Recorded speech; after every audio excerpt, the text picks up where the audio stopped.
সৌদিতে যে সিনেমাটি পেল 1,25,00,000 টাকা পুরস্কার প্রদানের মধ্য দিয়ে শেষ হয়েছে সৌদি আরবের আলোচিত চতুর্থ রেড সি ফিল্ম ফেস্টিভ্যাল উৎসবে গোল্ডেন ইউসর সেরা সিনেমার পুরস্কার জিতেছে তিউনিসিয়ার সিনেমা রেড পাথ।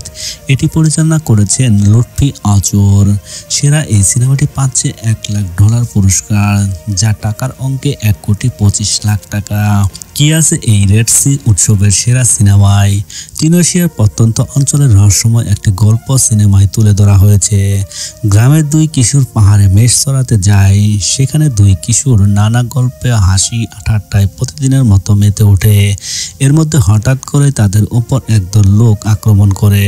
মুহূর্তেই যেন হারিয়ে যায় তাদের মুখের হাসি। এই দুই কিশোরের নাম আশরাফ ও নাজির। আক্রমণকারীরা নাজিরের উপর বেশি অত্যাচার চালায়, যা নাজিরের পরিবারের জন্য ভয়ঙ্কর এক বার্তা নিয়ে আসে।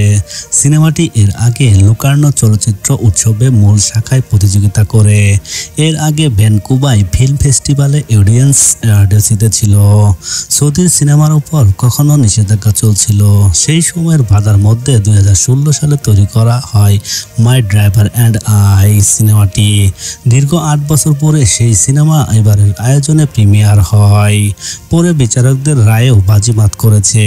মাই ড্রাইভার অ্যান্ড আই সিনেমার অভিনেত্রী রুলা দাখিল্লা উৎসবের চোপার্ট ইমাজিং সৌদি ট্যালেন্ট পুরস্কার জিতেছে। সিনেমায় রুলাকে সালমা চরিত্র অভিনয় করতে দেখা গেছে। রুলা বর্তমানে অভিনয় করলেও তিনি 9 থেকে 5টা চাকরি নিয়ে ব্যস্ত। এমনকি এই অভিনেত্রী পুরস্কার পাওয়ার আগে গণমাধ্যমকে এটাও জানান, সিনেমার অঙ্গনে তিনি স্বেচ্ছাসেবক হিসেবেও কাজ করেন। বন্ধুদের সহযোগিতা করাই তার উদ্দেশ্য। মাই ড্রাইভার অ্যান্ড আই সিনেমার গুরুত্বপূর্ণ ভূমিকায় অভিনয় করে তিনি অনেক খুশি। রাকিবুল ইসলাম, তথ্য 24।